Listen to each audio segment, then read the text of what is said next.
Kim Kardashian à l'infini, de la Corée à la Belgique, tatoué dans les arbres, le Mont Blanc et un mec tout noir, tatouage pansement, le tatouage dans la bourse, Léa Naon et le tatouage de la semaine. Parlons tatouage, revue d'actualité numéro 1, semaine du 29 septembre 2025, la lecture subjective d'Olivier, moi. Salut Kim Kardashian. Donc Kim Kardashian a un tatouage. Est-ce que ça m'intéresse graphiquement, symboliquement ou techniquement? Non. Est-ce que je vais abuser des sujets people pour attirer l'attention des gens? Oui. Mon plan machiavélique est d'utiliser l'aura des stars et des people dont je n'ai absolument pas idée de ce qu'ils font et ce qu'ils produisent dans leur vie, mais je vais le faire pour amener la lumière sur les subtilités et parler de ma passion, le tatouage.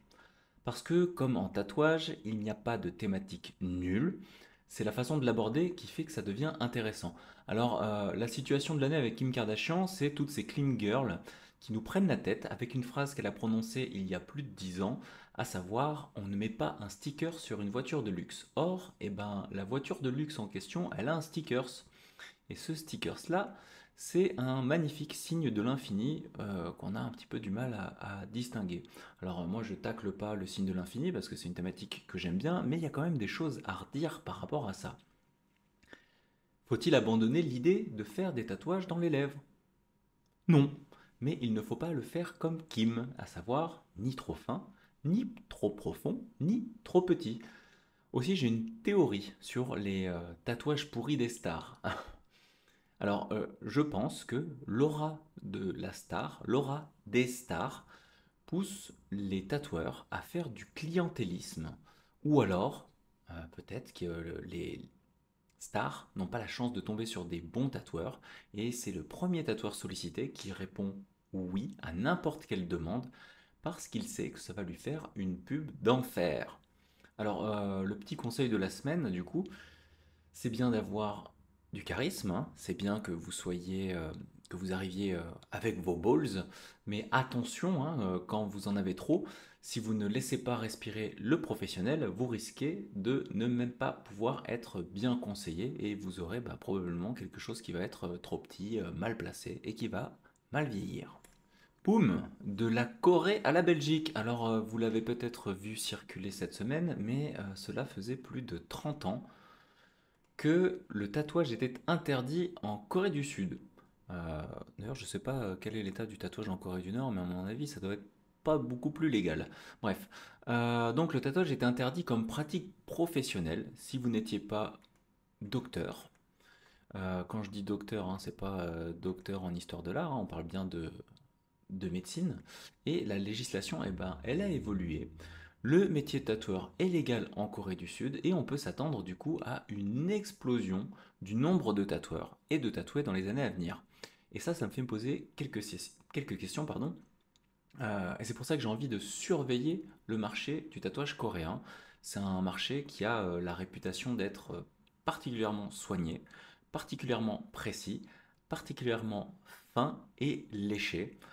À mon avis pour des raisons culturelles, mais aussi parce que la pratique, ces 30 dernières années, elle exposait les tatoueurs à des amendes très très lourdes, à une confiscation du matériel et aussi plusieurs années de prison, je crois que c'est 5 ans. Aussi, ben, les praticiens du tatouage en Corée, c'était des passionnés. Et ce que l'on voyait apparaître était impressionnant, toujours dans le bon sens du terme, même si à mon goût, des fois, c'est un petit peu trop petit. Mais qu'est-ce que ça va donner maintenant que le marché va s'ouvrir? Je me le demande vraiment. Et j'ai envie de faire un grand écart. Le grand écart que je vous propose, c'est de relier cette actu avec une actu belge, une actu de Bruno Antonio Menet du TBA. Donc le TBA, si vous ne connaissez pas, c'est le SNAT belge qui a sorti du coup cet article il y a un jour. Ouvrez les guillemets. Je cite donc Bruno dans son article, c'est le passage qui nous intéresse, à savoir: le marché européen du tatouage est en croissance, la demande existe, les clients veulent des tatouages, mais en Belgique, les studios ferment. Les tatoueurs formés, déclarés, respectueux des normes sont en difficulté.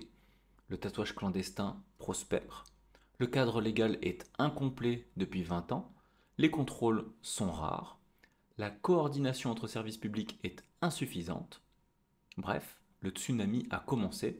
Ce que nous voyons aujourd'hui n'est pas le début de la crise, c'est déjà la mer qui se retire. Alors nous en France, on se dit qu'il faut légiférer pour être plus reconnu et protéger autant les pros que les particuliers. Mais finalement, on constate que nous aussi, la pratique pirate, elle passe très souvent entre les mailles du filet. Alors moi, je me pose une question. Devons-nous laisser, entre guillemets, prospérer le tatouage clandestin? Peut-on empêcher une personne de disposer de son corps et de se marquer, de faire du tatouage? Ou alors devons-nous considérer le manque à gagner pour la profession? Est-ce que on parle avant tout d'un business avant de liberté d'expression? Bref, je me le demande et c'est une affaire à suivre. Tatouer dans les arbres. Alors ça, c'est l'instant poésie de la semaine qui nous vient de Quentin Quilla.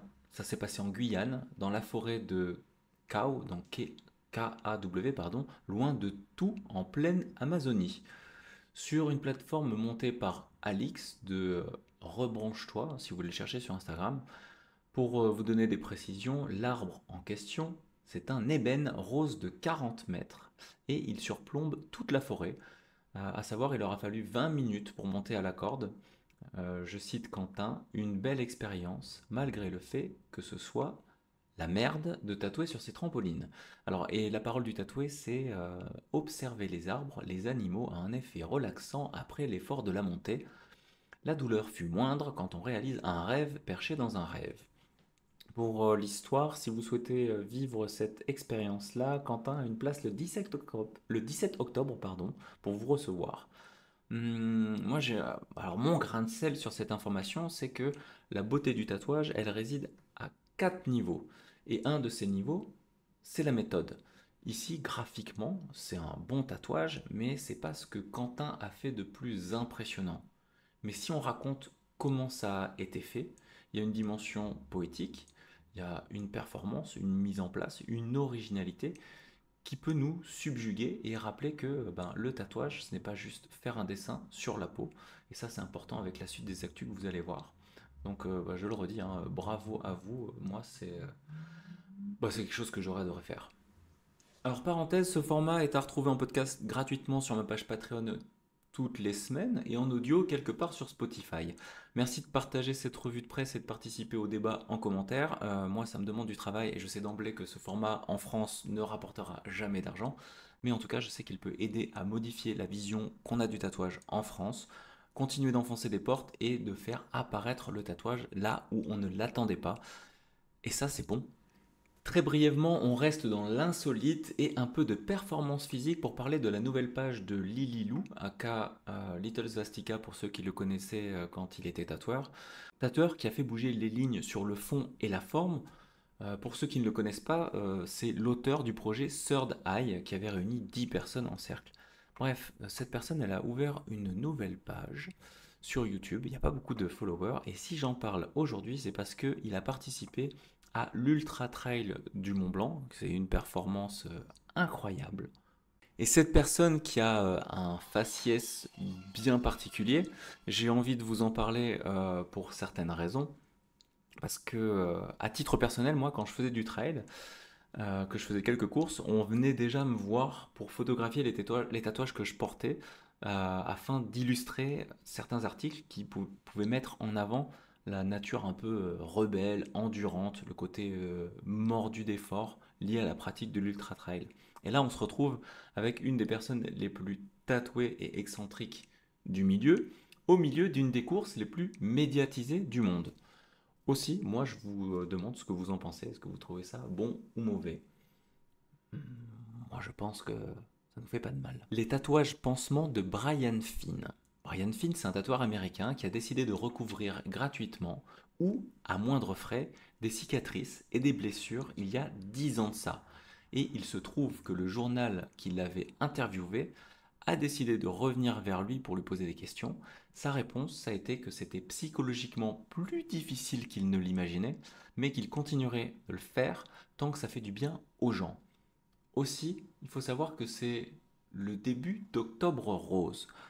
Et donc, il y a quelques associations comme Sœurs d'encre qui offrent des tatouages ou facilitent la mise en relation avec des tatoueuses pour les personnes qui souffrent de cicatrices, de traces liées à des cancers du sein. Alors moi, mon grain de sel dans tout ça, attention à la réparation et au surplus de bienveillance. Attention à ce que la symbolique réparatrice n'empiète pas sur l'efficacité graphique. Ce que je veux dire par là, c'est qu'une personne qui est touchée, qui est fragilisée, peut vouloir être réparée par une iconographie, par un symbole qui va évoquer quelque chose de doux, mais qui, dans sa fragilité, ne va pas avoir l'effet pansement qui est attendu. C'est-à-dire que le symbole est un bon pansement, psychologiquement ça va être efficace.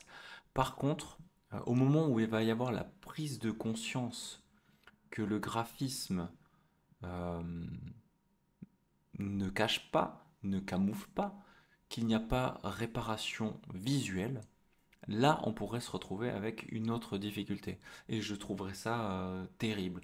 C'est pour ça qu'il est important de choisir des personnes qui arrivent à être euh, enrobantes, mais qui aussi arrivent à imposer une certaine technique, une certaine logique, une certaine mécanique visuelle pour ne pas tomber dans un accompagnement qui aurait été trop doux, trop mou. En tout cas, en tout cas, si vous avez des témoignages, que vous êtes prêts à faire remonter des bonnes ou des mauvaises expériences, moi je suis super preneur de ça. Euh, le tatouage a de beaux jours à vivre et le travail n'est pas terminé. Bon, le point Black Dot, alors c'est ça le tatouage dans la bourse et vous allez vite comprendre. Il y a un nouveau post sur la page Robot Tattoo et j'ai creusé ce coup-ci pour trouver la marque du robot en question. Donc c'est Black Dot.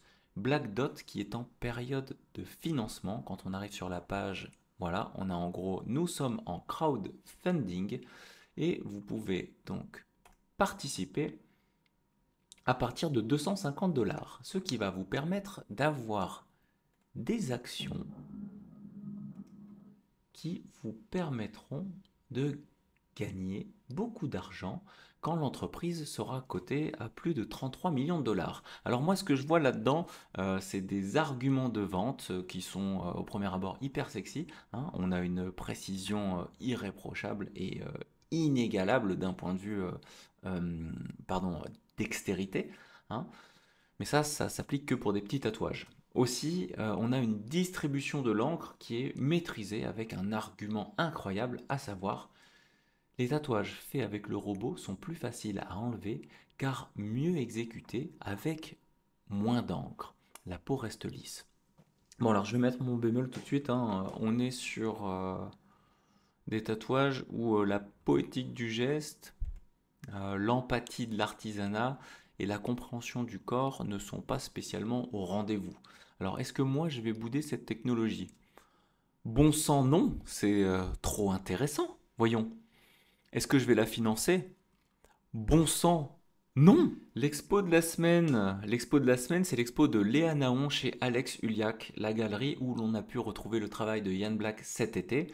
Alors l'expo de Léa, elle montre des dessins grand format qui permettent à l'artiste de s'exprimer dans de plus grands formats, du coup, avec une précision et des valeurs plus subtiles que ce que la peau peut supporter à travers le temps. C'est visible jusqu'au 9 novembre. Je n'y suis pas allé, mais si je pouvais passer à Paris, vous pouvez être sûr que j'y passerai. Et enfin, le tatouage que j'ai retenu cette semaine, c'est celui de Uzi Tattoo. C'est une partition de Bach. Alors techniquement, c'est fort, c'est très très fort. Faire une ligne droite sur un corps, c'est compliqué. Faire des lignes parallèles, c'est très compliqué. Faire des lignes parallèles en suivant la rotation du bras, c'est ultra compliqué. Et le faire avec régularité 75 fois sur tout le bras, ben Voilà, alors techniquement c'est pas irréprochable, mais aucune machine n'a encore la technologie nécessaire pour abattre un tel travail. Et quand je dis que c'est pas irréprochable, je suis pas en train de dire que moi j'aurais fait mieux, je suis juste en train de dire que si on regarde, si on a envie de chercher des défauts, bien sûr qu'on va en trouver. Mais bon sang, mais bon sang, il est incroyable ce tatouage. Alors aussi, alors pourquoi moi je parle de ce tatouage? Le choix du motif m'intéresse. Moi, je suis séduit parce qu'on est dans une sorte de poésie froide. Par là, je veux dire que l'essence de la musique, la beauté de la musique, c'est le fait de pouvoir l'entendre, c'est le fait de pouvoir la jouer. Sauf qu'un tatouage ne permet pas de stocker ce type d'art. On ne peut pas stocker un son.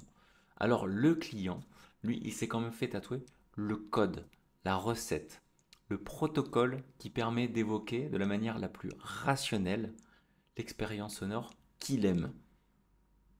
Et ça, moi, j'aime bien. Aussi, je vous laisse avec ce tatouage, avec un bonus, le cybercranium d'Alexis Tatou, le cybercranium qui vient de sortir il y a 3 heures pendant que j'étais en train de finir cette revue de presse. Surveillez-le, ça m'étonnerait pas qu'on le voit tourner.